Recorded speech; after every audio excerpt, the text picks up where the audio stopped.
para efectos de la auditoría de nuestra universidad. Repito, lunes 8 de julio del año 2024. Bienvenidos a una nueva reunión de nuestro curso de verano de Romano 1. Presentes Jafre Sánchez, Ariadna Caireli Mujica y María del Carmen Márquez. Son las 6:32. Vamos a continuar con nuestra respectiva clase de hoy para razón de ganar tiempo y lograr concluir con nuestros objetivos de manera efectiva. Espero que hayan pasado un feliz fin de semana largo, que hayan podido disfrutar todos ustedes en compañía de sus familias y que hayan podido realizar las actividades con respecto a su universidad, a las materias que estén pendientes.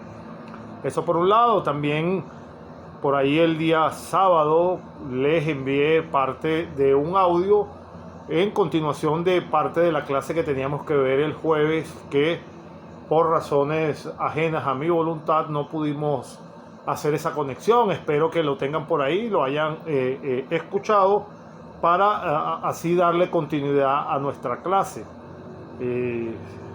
Comenzando entonces, Caireli, y todavía se me escucha la voz. ¿Me logras entender? ¿Se me escucha? Sí, profesor, lo escucho.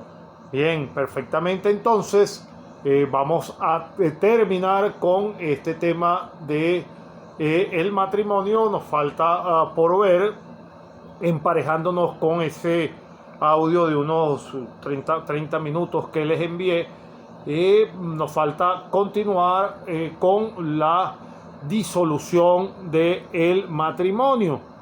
Déjenme por aquí un momentico para colocarles, a ver si tengo alguna presentación para que estemos orientados en cuanto a lo que vamos hablando. Vamos a ver si la tengo por aquí.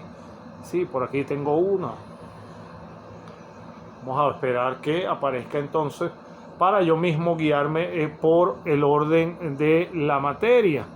Entonces comencemos con en el punto exacto que tengo marcado aquí en mi agenda, que nos quedamos el día sábado cuando yo les mandé la comunicación.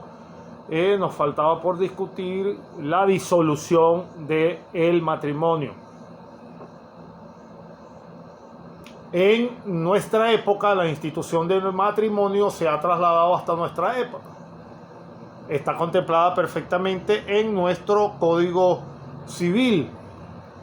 Y así como está contemplada la figura del matrimonio, también está contemplada la figura del divorcio. Obviamente, los romanos en la adecuación de las relaciones comportamentales entre los ciudadanos también regularon esta situación de la disolución de este vínculo, y ellos tenían como norma dentro de la disolución, establecieron si se quiere 5 causales, estimados estudiantes. Estas 5 causales la dividieron o perfectamente la podemos describir para que nos queden claro como la muerte de alguno de los cónyuges. Era una de las disoluciones del matrimonio dentro de la antigua Roma, la muerte. Otra de las causales de disolución del matrimonio en el derecho romano estaba constituida cuando aparecían algún tipo de incapacidades o algún tipo de impedimentos que conllevaban a la disolución del mismo. Otra de las causales de disolución del matrimonio era, por supuesto, siguiendo en consecuencia con la tradición romana, la voluntad de el pater family si en algún momento quería disolver el matrimonio de alguno de sus hijos o algún miembro de su familia, o en su defecto el mismo, por la voluntad del pater family. Llevamos 3. La cuarta causal de disolución del matrimonio en la antigua Roma la íbamos a tener por una figura que los romanos denominaban repudio. Por repudio, entonces tenemos por la muerte de alguno de los cónyuges, por la aparición de algún tipo de incapacidad, se disolvía el matrimonio en la antigua Roma, o por la voluntad del pater family, o utilizando también la figura del repudio. Y existió una quinta causal de divorcio creada por los juristas romanos, de la disolución del matrimonio, originada por los antiguos romanos, denominada el divorcio propiamente dicho. Entonces, repito, para que aquellos que tomen notas o sigan la bibliografía investigativa que han hecho diligentemente cada uno de ustedes, si ese es el caso, las causas de disolución del matrimonio: muerte de alguno de los cónyuges, la aparición de incapacidades o impedimentos, por la voluntad del pater family, por repudio o por divorcio. Esas son las 5 causas de disolución del matrimonio que establecieron en la antigüedad los juristas romanos.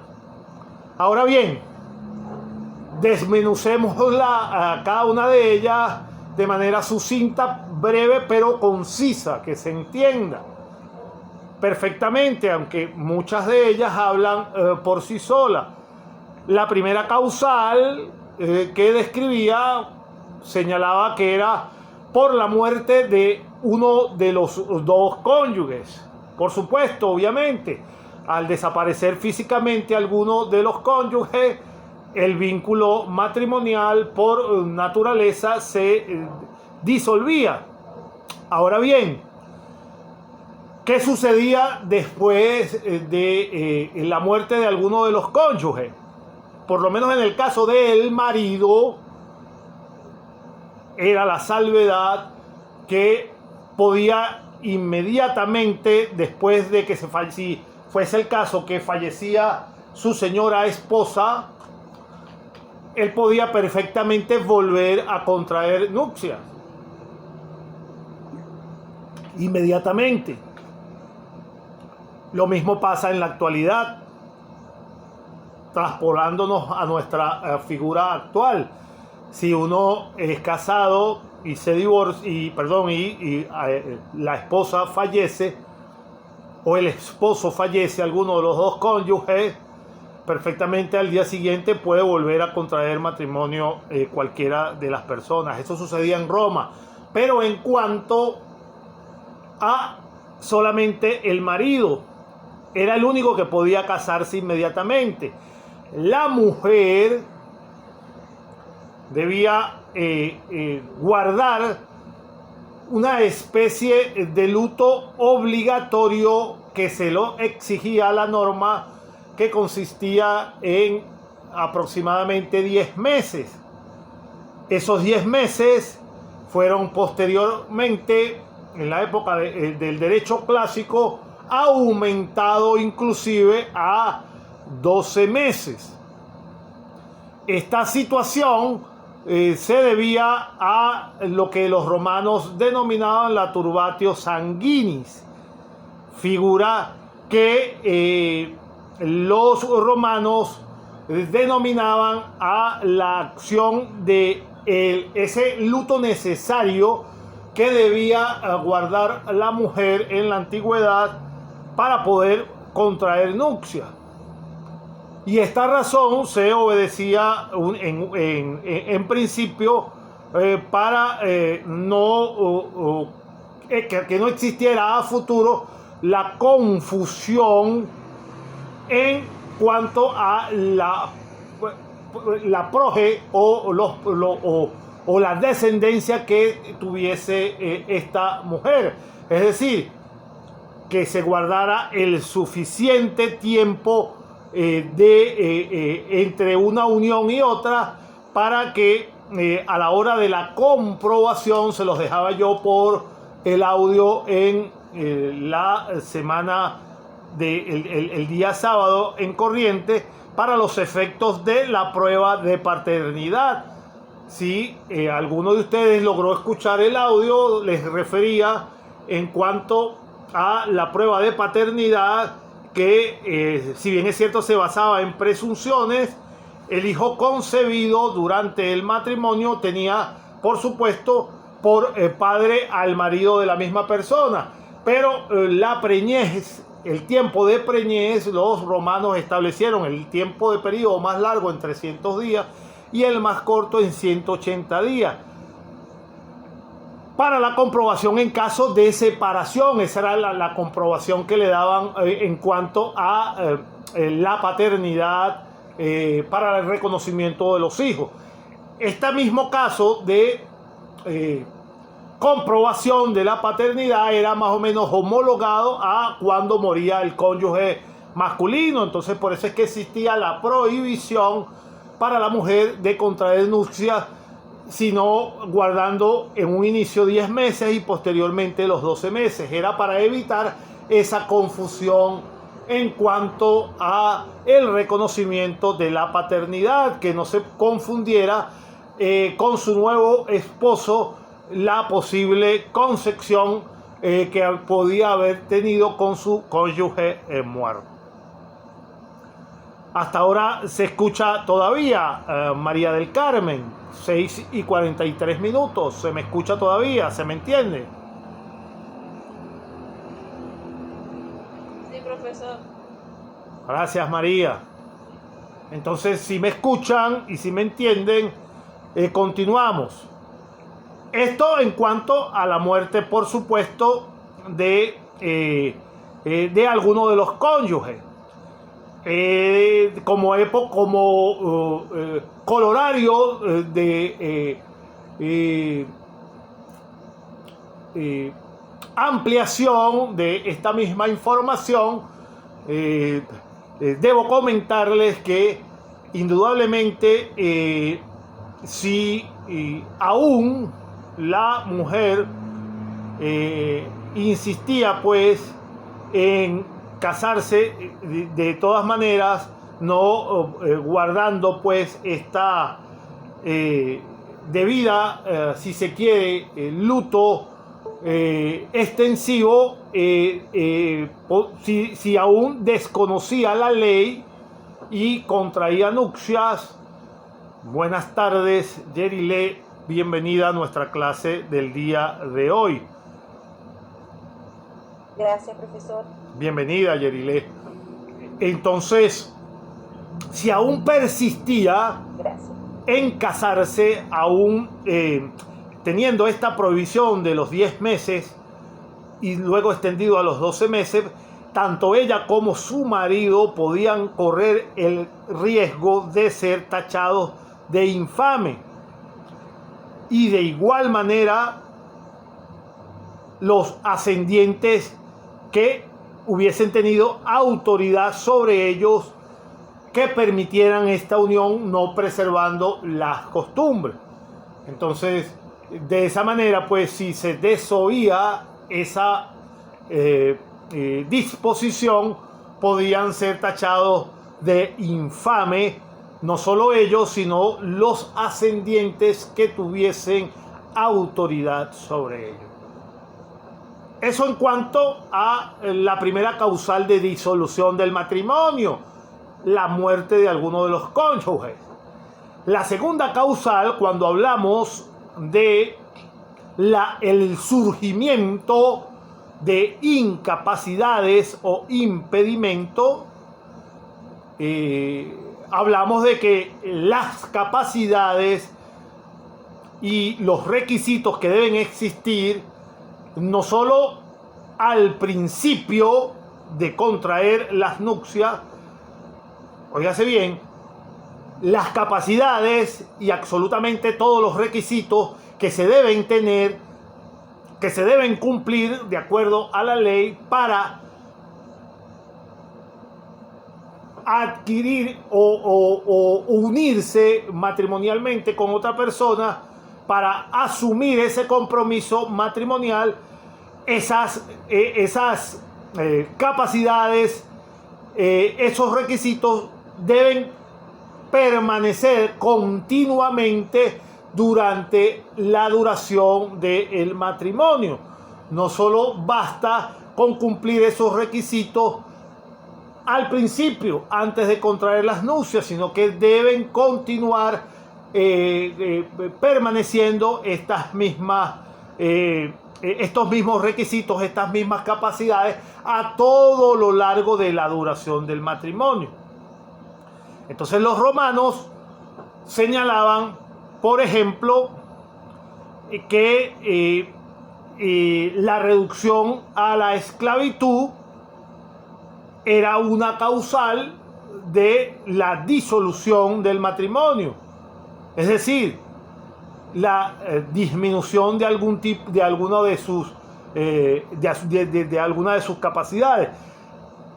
La reducción entonces de tu estatus de libertad perfectamente era una causal de la separación material de los esposos, o la pérdida de la ciudadanía. Por ejemplo, con uno de estos interdictos del agua y el fuego que ya les he mencionado. Esa es una disminución ¿de qué? De las capacidades. O perfectamente por cualquier otra de las causas que te permitía cambiar de estatus dentro de tu condición establecida antes de contraer matrimonio. Si perdías una de esos estatus, perfectamente entonces entrabas dentro de las causas de disolución del matrimonio. Juan, buenas tardes, bienvenido a nuestra clase en el día de hoy. Buenas tardes, profesor, disculpe la tardanza, pero a veces salir de la otra clase es difícil. Comprendo.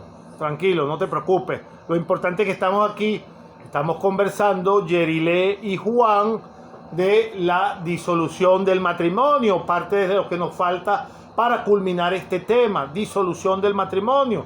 Decíamos para Yerilé y Juan, que se acaban de acercar a nuestra reunión, que los romanos establecieron 5 causales de disolución del matrimonio. Se los establecía hace unos 10 minutos atrás a todos los compañeros: por muerte de alguno de los cónyuges, por la aparición de algún tipo de incapacidad o impedimento, por la voluntad del pater familiae, por la situación de repudio, a ser repudiado, y por el divorcio.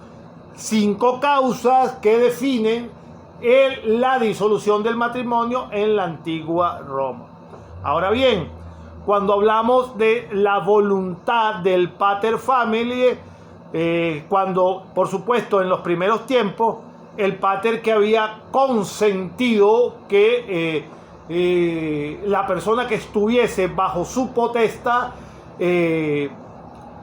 contrayera la justae nuptiae, si él había consentido, de igual manera, si en algún momento cambiaba de opinión, entonces perfectamente era una causal de disolución del matrimonio. Insisto, en los primeros tiempos, perfectamente se entiende. Cuando hablamos por repudio, de la causal de repudio, estimados colegas estudiantes, colocada entonces, vamos a darle paso aquí a Manuel. Manuel, muy buenas tardes, bienvenido a nuestra clase de hoy. Buenas tardes. Bienvenido. Estamos hablando, Manuel, de la disolución del matrimonio. Una de las causales decíamos que era por repudio, colocada en el matrimonio cum manu, la mujer cuando estaba casada cum manu, en situación de hija del marido, el marido puede disolver el matrimonio mediante esta facultad que le otorgaba la ley. Puede repudiar a su esposa. Esto cuando perfectamente estaba casada bajo la figura cum manu. Podía utilizar el repudio para disolver el matrimonio. En el matrimonio sine manu, al contrario de cum manu, ambos pueden ejercer este tipo de divorcio. Es decir, tanto la mujer como el hombre pueden repudiar a su cónyuge y entrarían dentro de la disolución del matrimonio. Entramos entonces a la quinta causal de disolución del matrimonio, y no es otra que el divorcio. El divorcio, los romanos lo contemplaban o lo subdividían en 4, si se quiere, hipótesis. Ellos hablaban cuando se iba a disolver el matrimonio por causa de divorcio, esa figura. Fíjense que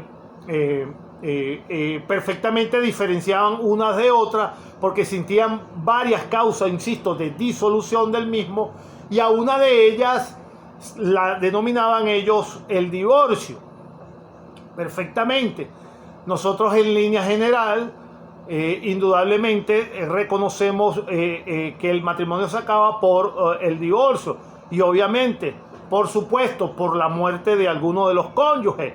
También se termina el contrato matrimonial en la antigüedad.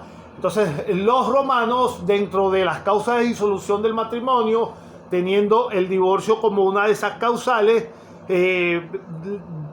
poseían, según inclusive, que es el que lo desarrolló perfectamente en la época de Justiniano, desarrolló la institución del divorcio, y produjeron los juristas de esa época 4 hipótesis para la disolución, para la práctica del divorcio.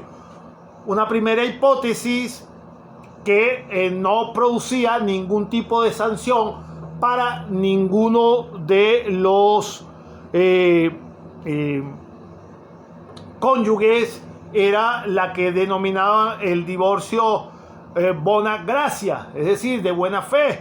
Este no producía para el que pidiera el divorcio ni para el que fuese demandado para la separación respectiva, independientemente de las causas por las cuales se produjesen este divorcio. Insisto, el divorcio bona gratia, que denominaba en la legislación de Justiniano, independientemente de las causas que se alegase para divorciarse, por supuesto, causas justificadas. Ejemplo, la incapacidad de procreación de hijos era una hipótesis perfectamente motivada para producir el divorcio, para que tengan una idea. Es decir, no existía ningún tipo de penalidad para alguno de los cónyuges que alegara esta hipótesis como causa del divorcio. Era una, existían muchas más. Por ejemplo, la ausencia por cautiverio. A pesar de que estaban incluidas dentro de las incapacidades, Justiniano la incorporó dentro de una de las hipótesis de divorcio. es decir, la ausencia por cautiverio, y así sucesivamente. Existen varias hipótesis perfectamente señaladas que eran perfectamente motivadas, insisto, y no producían ningún tipo de sanción para aquellos de los cónyuges que pedían por alguna de estas causales. Eso en cuanto a la primera hipótesis.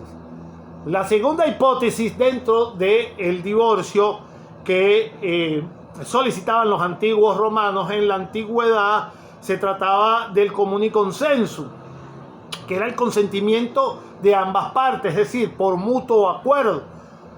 Por un tiempo, Justiniano no le parecía, porque recuérdense que en la medida de lo posible los romanos trataban de preservar la unión familiar para perpetuar la presencia de la familia dentro de la sociedad. En un principio, este tipo de matrimonio por mutuo acuerdo, sin que existiera una causa preexistente, era prohibido por Justiniano. A la muerte de Justiniano, por supuesto, fue restablecido esta causal, es decir, no existiendo ningún motivo para divorciarse, pero que simplemente las personas ya no querían estar unidas, perfectamente entonces, desde luego de Justiniano, era aceptable.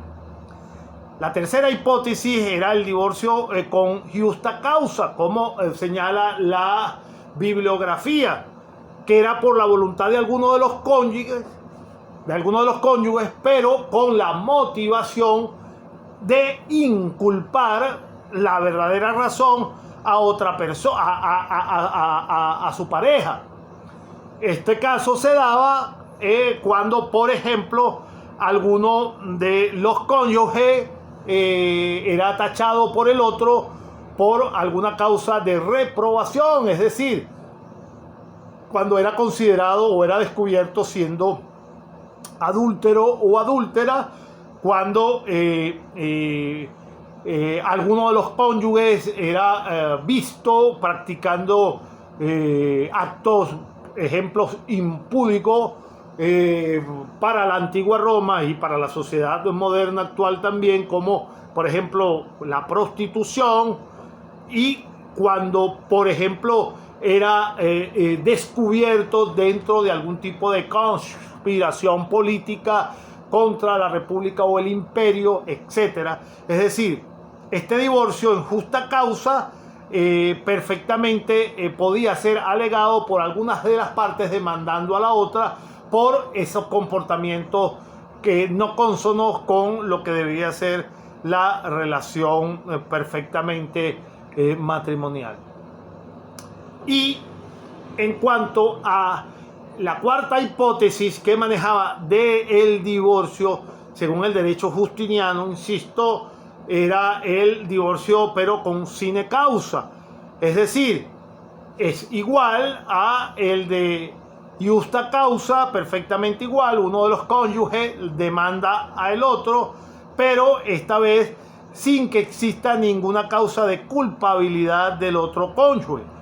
A quien lo pretende solo se le puede imponer cargas y sanciones, pero se le concede, repito, cuando solo el cónyuge demanda al otro para la separación, pero no existen las causas anteriores, es decir, cuando no existe una causa verdadera, reprochable, se le concedía el divorcio a la persona que lo solicitaba, pero se le tasaba con algún tipo de penalidad por esta violación de permanecer en el matrimonio sin que existiese una causa valedera para disolverlo. Kairelis, quisiera que me dijera si hasta ahora, hasta los momentos todavía se me escucha la clase, por favor, todavía me están entendiendo. Si eres tan amable, son las 7:01, por favor. Sí, profesor, perfectamente. Gracias, Kairelis. Entonces, nosotros Gracias, Kairelis. Entonces, perfectamente, con este aspecto, englobamos la parte de la disolución del matrimonio. La única que nos queda, entonces, la única figura, yo no sé si la tengo por aquí, vamos a revisar, la única figura que nos queda por aquí para revisar. Aquí tenemos el divorcio. Es dentro del matrimonio, creo que es, disculpen, es la nulidad. Es la única figura que nos falta para concluir nuestro tema del matrimonio, que lo tenemos perfectamente cubierto. En cuanto a la nulidad, obviamente se consideraba nulo el matrimonio cuando faltaban algunos de los requisitos que eran completamente necesarios para la celebración del mismo. Es decir, cuando no se perfeccionó mediante alguno de los impedimentos establecidos. El matrimonio se reputaba inexistente, obviamente, perdiéndose, por supuesto, esta categoría o la condición de los esposos perfectamente no existía. Se desaparecían inclusive cualquier tipo de parentesco que se pudo haber creado mientras inclusive el matrimonio se hubiese efectuado. Inclusive si hubo hasta hijos, estos hijos se consideraban completamente espurios, es decir, eran considerados como no nacidos, como si hubiesen existido por una causa accidental entre el hombre y la mujer, y perfectamente, por supuesto, eran entregados a la madre y nunca se les iba a reconocer el nombre de un padre. Por consiguiente, quedaban unidos completamente por connación a su madre, pero jamás se le iba a conocer un apellido dentro de la figura de Roma. Insisto, la nulidad del matrimonio surgía cuando, insisto, después de haberse inclusive efectuado el matrimonio como tal, se descubría algún tipo de impedimento. Ejemplo, se descubría que las personas que habían contraído matrimonio tenían, por ponerles un ejemplo, algún tipo de vínculo con respecto a el parentesco. Situación esta que, por supuesto, violaba los requisitos necesarios para haber contraído con validez este matrimonio. El matrimonio, inclusive, no importa el tiempo que llevase, no importa los descendientes que hayan tenido, al ser declarado nulo, la ley los revertía a una condición como que si nunca hubiese existido.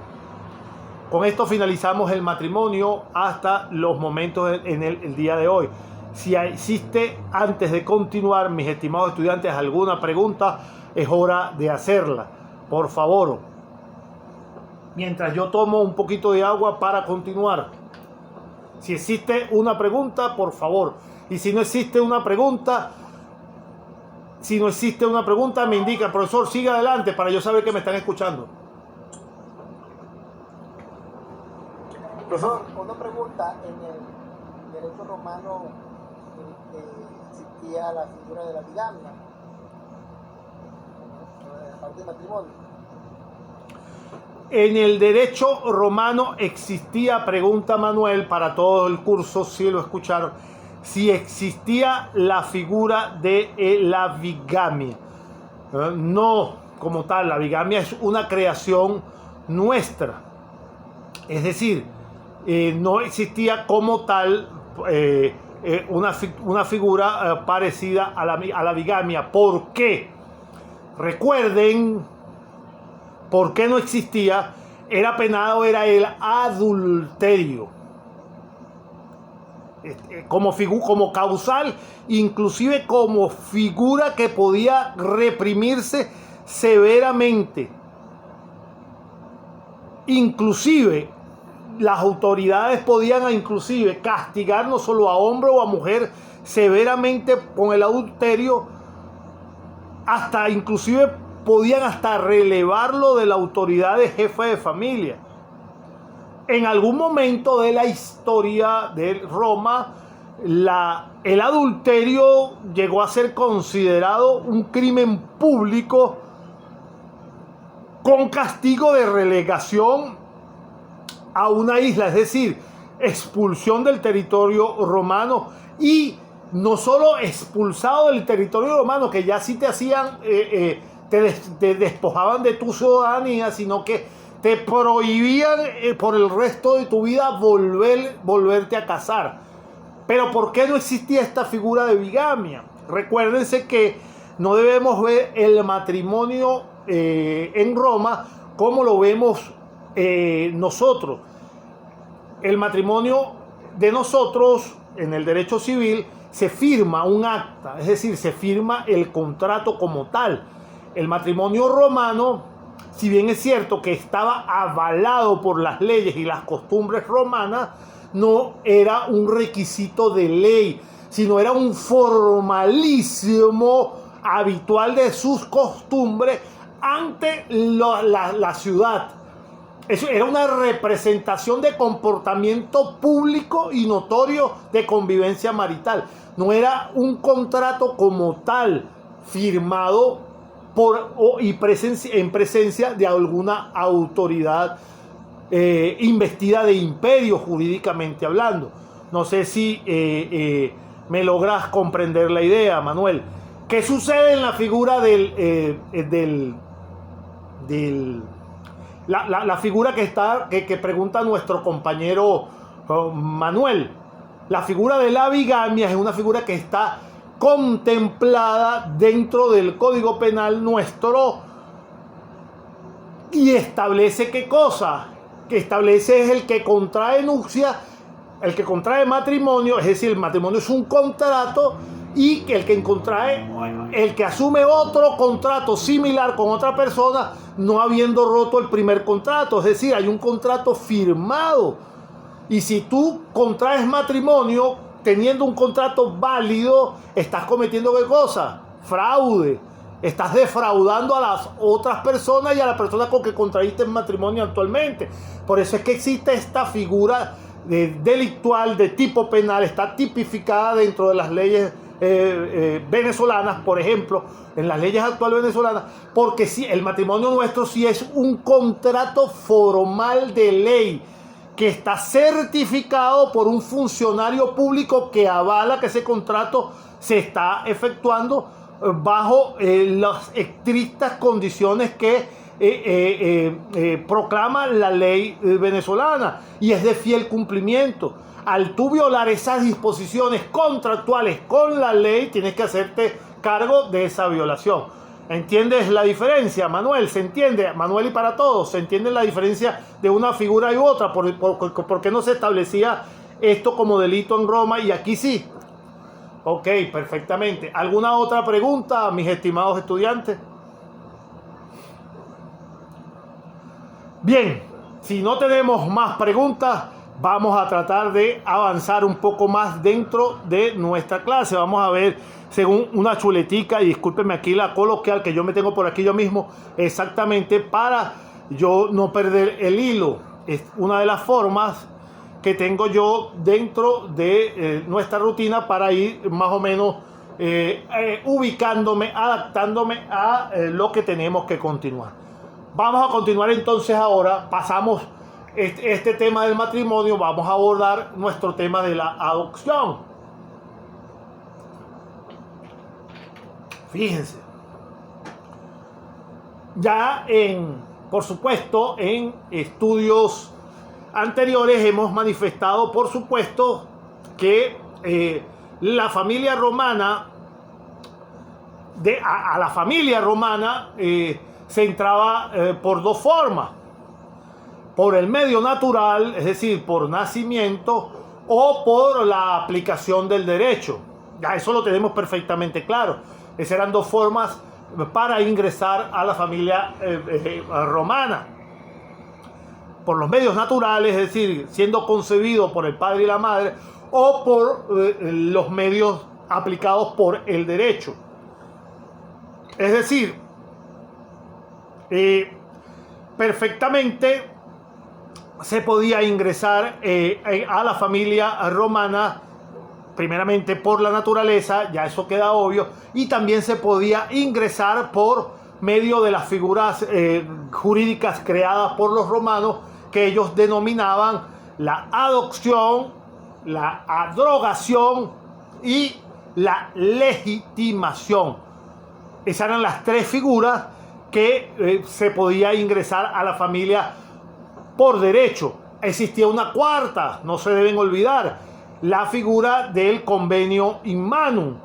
Por el convenio in manum, recuérdense que podían estar no solo la mujer que ingresaba a la familia romana bajo el matrimonio cum manum, o aquella persona que estuviese también bajo la mano del pater familiae, bajo la figura del mancipio, es decir, aquella persona que por razones de negocio o cualquier otro tipo de razones se obligaba con el pater familiae y estaba también bajo su mano, bajo su mancipio.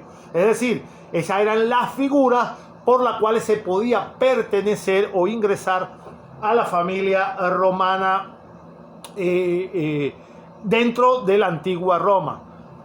Tienen que tener definido eso. Como pregunta de examen, ¿cómo eran las formas de ingresar a la familia romana en la antigüedad? La respuesta es fácil y sencilla.